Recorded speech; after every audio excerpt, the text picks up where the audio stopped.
ছিল ইচ্ছাকৃত। আর আমি বলবো যে এটাতে আমি কিছুটা হলো বা অনেকটা হলো লিঙ্গ বৈষম্যের শিকার হয়েছি। আসলে ফিল্ম খুব স্বার্থপর জায়গা, চলচ্চিত্র অনেক স্বার্থপর জায়গা। এই চলচ্চিত্রের মানুষের চরিত্র ইনক্লুডিং মি, আমাকে দিয়ে আমি বলবো আমরা হচ্ছে জলতি সুরজ কি পূজারি। যখন যে সুপারস্টার থাকে সে অনেক আদর পায়, ভালোবাসা পায়, সে যখন ডুবে যায় তার খবর কেউ নেয় না। রাগী অবশ্যই ভিন্নধর্মী একটা ছবি, খুব ভালো একটা ছবি। আমি আশা করব যে সবার খুব ভালো লাগবে। গল্প যেরকম সুন্দর সেরকম অ্যাকশন আছে, আর সেরকম হিরো হিরোইনের রোম্যান্স আছে, আর আমি তো আছি।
অ্যাকশন।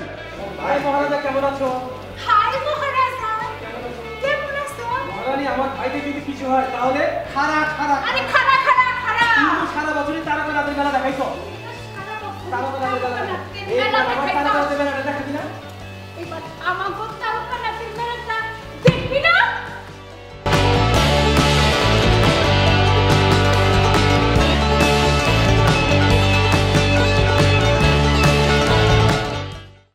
আসলে রাগী ছবিটা ধরেছিলাম বেশ কয়েক বছর আগে। যে কোনো একটা কারণে আমাদের শুটিংটা বেশ কিছুদিন বন্ধ ছিল। এখন আবার নতুন করে কাজ শুরু করেছি। আমরা চেষ্টা করব যে এই লটেই আমাদের রাগীর কাজ একদম ফুল অ্যান্ড ফাইনালি শেষ হবে। আর রাগীতে আমি অ্যাট ফার্স্ট ভিলেন হিসেবে, মানে নেগেটিভ ক্যারেক্টার হিসেবে কাস্টেড হই, এবং সেটা আমার ইচ্ছাতেই ছিল। আমার ইচ্ছা ছিল অনেকদিন ধরেই যে আমি একটু ভিন্ন ট্র্যাকের গল্পে বা একটু ভিন্ন ট্র্যাকের চরিত্রে অভিনয় করব। তো সেই হিসেবে আমার ইচ্ছাটা, আমার শখটা পূরণ হয়েছে। আর বাকিটা দর্শকরা বলতে পারবে ছবি রিলিজ হলে যে আমি কেমন করেছি। অনেক মজার অভিজ্ঞতা। আর সবচেয়ে বড় কথা, বহুদিন পর বাংলা চলচ্চিত্রে আমি কাজ শুরু করেছিলাম রাগী দিয়ে, যার কারণে রাগীর সাথে আমার অন্য ধরনের একটা রিলেশন। আর আমি খুব আশাবাদী যে আফটার রাগী, আফটার তোলপাড়, বাংলাদেশ সিনেমাতে আমি যে কোনো একটা চরিত্র প্লে করার জন্য আমার একটা অবস্থান সৃষ্টি হবে। আর সেটা আমি ভিলেন হই বা ক্যারেক্টার আর্টিস্ট হই, সমস্যা নেই।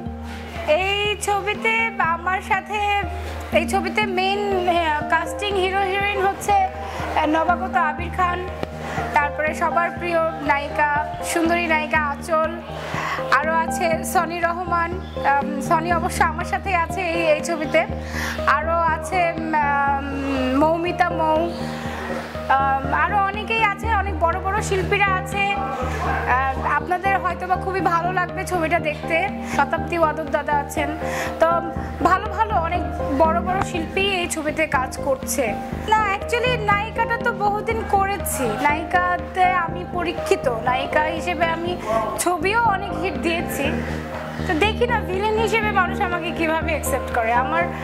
আমারও জানার ইচ্ছা যে আমি ভিলেন হিসেবে বা অন্য চরিত্রের ভিতরে আমি ঢুকতে পারি কিনা, আমার সেই এবিলিটিটা আছে কিনা, আমি সেটা জানার জন্য অ্যাকচুয়ালি এটা আমারই শখ ভিলেন করা। অ্যাকচুয়ালি আপনারা হয়তো জানেন বা অনেকেই জানে, ফিল্ম ইন্ডাস্ট্রির মাঝখানে আমি দীর্ঘদিন চলচ্চিত্রে ছিলাম না। 2003-তে আমি ফিল্ম ছেড়ে দিই। তো আমার নামটা তখন যে সময়টা আমি ফিল্মে ছিলাম না সেই সময়টাই যে নায়িকাগুলো অশ্লীলতা মানে অশ্লীল ছবিতে অভিনয় করেছিল বা অশ্লীল ছবির সাথে তারা জড়িত ছিল, সেসব নায়িকার একদম লিডে আমার নামটা দিয়ে নিউজ করা হতো। ওই সময়টা আমি ফিল্মে ছিলাম না, আর এটা নিয়ে আমি প্রতিবাদ করেছি, অবশ্যই প্রতিবাদ করেছি, কারণ আমি যে কাজটা করিনি আমি সেটা কেন মেনে নেব। বাংলাদেশের যত নামকরা আর্টিস্ট আছে, মান্না ভাই, ইলিয়াস কাঞ্চন ভাই, আমিন খান, শাকিব খান, এরা সবাই আমার নায়ক ছিলেন। আমার ম্যাক্সিমাম ছবিতেই তারা আমার সাথে অভিনয় করেছেন। আমাকে অশ্লীলতার বদনামটা দেওয়া হয়েছিল ইচ্ছাকৃত, আর আমি বলবো যে এটাতে আমি কিছুটা হলো বা অনেকটা হলো লিঙ্গ বৈষম্যের শিকার হয়েছি। কারণ অশ্লীলতার সময়টা আমার অনেক আর্টিস্ট, ছেলে আর্টিস্টরা অনেকেই কাজ করেছে, তাদের নামে কোনো বদনাম নেই, বদনাম শুধু মেয়েদের নামে দেওয়া। আর আমার কথা হচ্ছে যে আমারটা তো একটা ফিল্ম পলিটিক্স ছিল, আমার কথা হলো যে এই দিনগুলোকে মানুষ কেন ভুলে যেতে পারে না, কেন এগুলোকে বারবার তুলে এনে ফিল্মকে আরও কলুষিত করা হয়। আমি মনে করি যে অতীতে আমরা কি করেছি, খারাপ করেছি না ভালো করেছি, forget it, let's go for future. অতীতের কথা তোলে কারা? যারা পিছিয়ে যাওয়া জাতি, তারা অতীত নিয়ে পড়ে থাকে। আর যারা জীবনে স্ট্যাবলিশড হয়, যারা সামনের দিকে এগিয়ে যায়, তারা কখনো অতীত নিয়ে পড়ে থাকে না। আমি বলবো যে এই বিষয়টাই একটা মানুষকে নিচু করার চিন্তা ভাবনা, ব্যাড একটা ইন্টেনশন মানুষের ভিতরে কাজ করে। বিশেষ করে আমরা বাংলাদেশিরা এই জিনিসটা বেশি করে থাকি। আসলে ফিল্ম খুব স্বার্থপর জায়গা, চলচ্চিত্র অনেক স্বার্থপর জায়গা।